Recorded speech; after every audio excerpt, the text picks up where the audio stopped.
Uma das experiências que mais marcou a minha vida aconteceu em 93, quando eu e minha esposa Rossana chegamos em Gana, na África, e ali nós fomos trabalhar com os concombas, mas nós não conhecíamos aquela etnia, não tínhamos nenhum relato sobre a localização daquelas aldeias, e fomos então fazer algumas pesquisas, fomos fazer alguns mapeamentos. Havíamos feito até então 3 viagens frustradas, sem encontrar nenhuma aldeia da etnia concomba que nós procurávamos. E aí na 4ª viagem fomos pelo Togo, país vizinho, chegamos a uma região chamada Nabucorá, e ali naquela região, eu e Rossana, nós caminhávamos com 2 guias africanos que estavam conosco, que conheciam melhor aquela região do que nós. E chegamos naquela região de Candiocorá e eles começaram a passar mal, alguma coisa que comeram ao longo daquela caminhada. Rossana também muito cansada com aquela viagem prolongada, e resolvemos ficar ali um pouco para descansar. E o coração começa a desanimar, porque você é enviado como missionário para uma missão, como missionário para um propósito. E nosso propósito seria evangelizar a etnia concomba. Eu até me lembro que depois de alguns meses em Gana, um pastor amigo aqui do Brasil me escreveu dizendo: Ronaldo, quantas pessoas já se entregaram a Cristo entre os concombas? E eu, de maneira assim envergonhada, respondi para ele: eu nem encontrei a tribo ainda, estou procurando o pessoal. E lá estávamos nós. E eu falei com a Rossana, falei com aqueles guias africanos: olha, fiquem aqui, vocês estão passando mal, estão mais cansados. Eu vou seguir mais um dia de viagem, só um dia. Eu vou e volto em um dia. E vou espiar um pouco mais além, para ver se encontro ali uma aldeia dessa etnia concomba. Nós estávamos na época das monções, é a época daquela chuva pesada e intensa. E aquela região da África totalmente plana fazia com que toda aquela área estivesse alagada. Então, nós caminhávamos com água assim, no nível dos nossos joelhos. E ali caminhávamos. E eu resolvi então caminhar aquele dia. Tive em mente essa ideia: um dia eu vou e volto naquele mesmo dia. Se encontro uma aldeia, nós voltamos para a aldeia. Se não encontro, nós desistimos. E ali comecei a caminhar, e sempre aquela ideia, quem faz pesquisa de campo sabe o que é isto. Sempre você pensa, talvez depois daquela árvore, talvez depois daquele montezinho, talvez logo depois daquele mato, mas sempre é depois. 5 horas da tarde, estava ainda caminhando e sem encontrar nenhuma aldeia ali da etnia ou de qualquer etnia naquela região.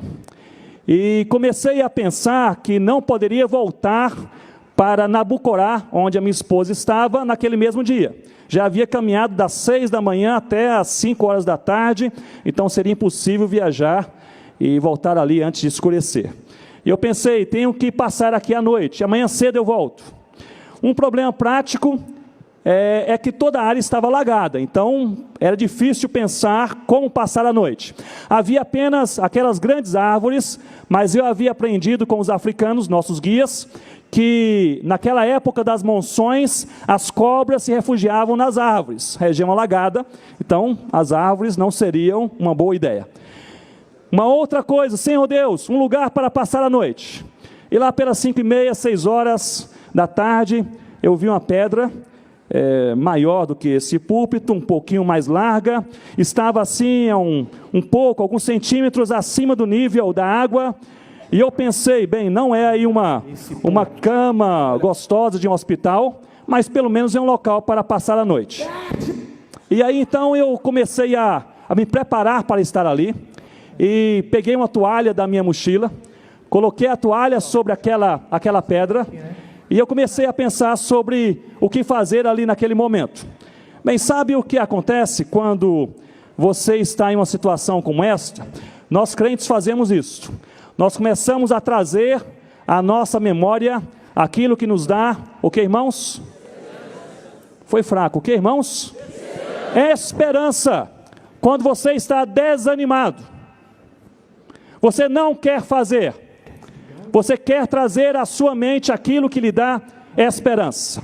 E aí nós passamos ali, eu passei ali aquelas primeiras horas com isso na mente, a trazer à memória algo que me dá esperança. E aí, irmãos, então eu pensei da seguinte forma: O que pode me dar esperança? O que pode me dar esperança? Eu estou aqui sozinho, em cima de uma pedra, em um lugar assim, esquisito, sem saber para onde ir, e sem saber se há uma aldeia aqui a qual eu encontrarei. O que pode me dar esperança? E aí veio à minha mente, eu estou pelo menos seco, não estou dormindo aqui no meio da água, eu estou seco. 3 horas da manhã, caiu uma chuva torrencial, e eu aí não estava mais seco. E aquele pensamento que me trazia esperança, ele mudou. E passou pela minha mente um pensamento que talvez já passou na sua mente, na sua vida, no seu ministério alguma vez. E o pensamento foi o seguinte: o que é que eu estou fazendo aqui? Já se sentiram assim?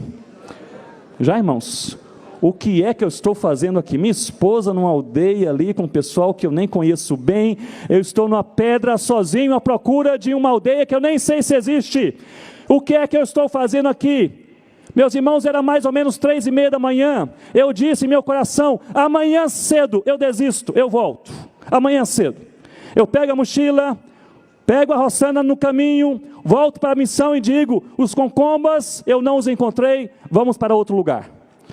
E aí, queridos, a chuva passou e eu dormi. E dormindo, eu experimentei uma coisa única e diferente em minha vida.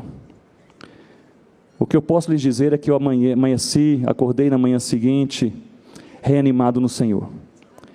Eu sei que isto veio de Deus, porque eu não havia lido nenhum livro de reânimo, eu não havia conversado com nenhum colega para te encorajar, eu não havia participado em nenhum congresso da CEPAL, não tinha nada, meu coração desanimado, nada.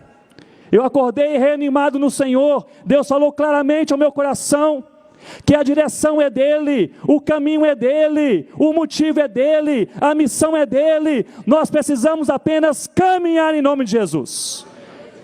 E aí eu peguei aquela mochila, aquele ardor missionário, lembrando daquelas biografias de missionários que fizeram coisas tremendas para chegar até lá, e eu pensei: vou caminhar, nem que seja preciso caminhar uma semana inteira para encontrar a aldeia de Coni. Coloquei as botas, coloquei a mochila e eu caminhei 30 minutos.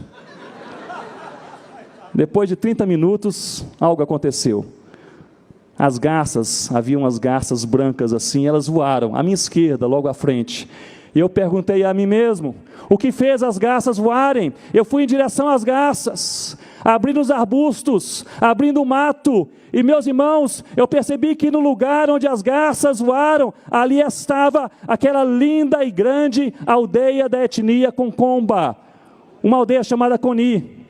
Onde as garças voaram, nós moramos ali como família durante 9 anos, e Deus nos abençoou. Onde as garças voaram, nós tivemos 2 filhos, que cresceram na graça de Deus. Onde as garças voaram, o Mebá, que era o feiticeiro da aldeia, se entregou ao Senhor Jesus, trouxe consigo 11 dos seus filhos, a sua esposa. Onde as garças voaram, nasceu uma igreja que plantou 47 outras igrejas para a glória de Deus. Onde as garças voaram, foi onde Deus respondeu a minha oração. O clamor do meu coração cumpriu a sua promessa e mostrou a sua fidelidade.